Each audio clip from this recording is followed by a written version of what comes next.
How's it going? It's Daniel Bussius. I'm going to show you Grammarly now. Grammarly is basically like a text editor and spell check, kind of on steroids. It's way more robust than Microsoft Word, and it also comes with a Google Chrome plugin.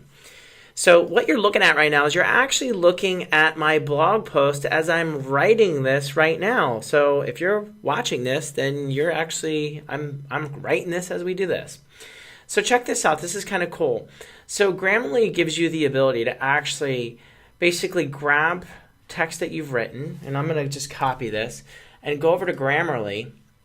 And now I'm in the Grammarly. And by the way, Grammarly has a free version. So you're going to actually see the free version right now. And this is it. I'm going to paste in my text. And so you're noticing right now that I have some typos.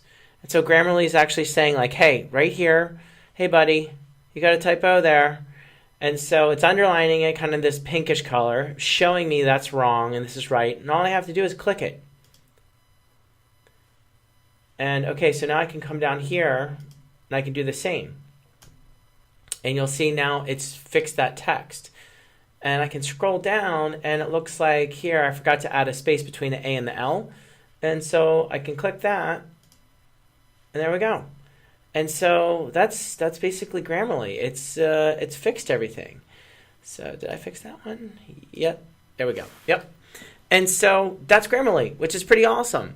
So if you're ever struggling with spell check and grammar and things like that, go ahead, grab Grammarly. It's free. If you do the paid version, you'll get more robust spell check features and things like that. But to be honest, I had the paid version before, and I didn't really notice that much of a difference. But I don't know. Maybe that's me. So I hope you appreciate that. Thanks so much, and have a good day.